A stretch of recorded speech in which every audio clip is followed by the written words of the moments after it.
علیکم ورحمۃ الله تعالی وبرکاته. حامد و مسلم و بعد. یو محترم ورور پوښتنه کړې ده چې یاره په زکات کې خو د سامان د پاره قیمت فروخت معتبري، یعنی چې په کوم قیمت خرڅیږي په هماغه حساب نه به زکات ورکوي، نه دا چې په څو ته اخیستی وي.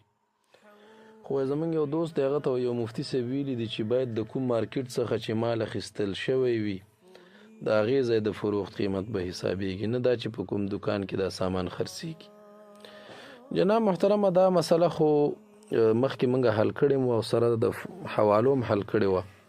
اوس بیا مجبوره شوم دوباره مې بیا وکته که نه، نو ډېر سوچ مې پرې وکړه چې د ستا ملګري به دغه رنګې خبره ولې کړې وي. خلاصه زما ذهن ته پکې دا راغله، مالې ممکن چې هغه مفتي صاحب ورته داسې ویلي وي، خو کله کله دغه سړی د یو چا نه هغه مسله پوره اخذ نشي کړی، نو بیا تعبیر ورباندې خپل تعبیر وکړي، هغه خپل تعبیر یې غلطي. ممکن چې مفتي صاحب داسې ورته ویلي که دغه سامان چې دا ته یې اوس زکات ورکوي دا په بل ملک کې پروت وي، نو بیا د هغې ملک د مارکیټ قیمتي فروخت معتبر دی. لکه اوس سوچ وکړه، یو سامان دی یو سړي اخیستی دی په چاینا کې دی او هغه سامان فی الحال هم په چاینا کې پروت دی، نو بالکل بیا د هغې ځای د مارکیټ قیمت معتبر دی. خو که نه تا راوړی دی او تا سره په پېښور کې په دکان کې پروت دی او اوس یې ته د چاینا د مارکیټ زکات ورکوي، نو دا بیا دا خبره صحیح نه ده. دا که مفتي صاحب کړې ده هم غلطه ده او که دې ملګري کړې ده هم غلطه ده. دا مسله ډېره ښکلې مزیداره احسن الفتاوا لیکلي 4 جلد 278 نمبر صفحه د کتاب الزکات، هغې کې لیکلي صفا سوتره لیکلي چې دا مال په کوم ځای کې پروت وي د هغې ځای د مارکیټ ریټ او قیمت ورته معتبر دی.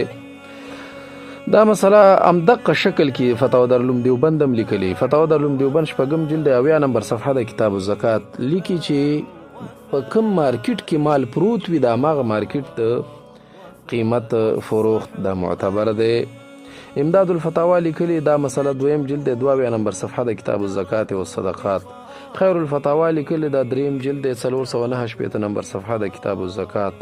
فتاوا حقانی لیکلي دا 3 جلد 522 نمبر صفحه د کتاب الزکات. فتاوا دارالعلوم زکریا لیکلي 3 جلد 144 نمبر صفحه د کتاب الزکات اموال تجارت کې زکات کا بیان. فتاوا رحیمی لیکلي دا 9 جلد 150 نمبر صفحه د کتاب الزکات. فتاوا عثمانی لیکلي 2 جلد 250 نمبر صفحه د کفایت المفتی لیکلي 4 جلد 302 نمبر صفحه د باب الزکات.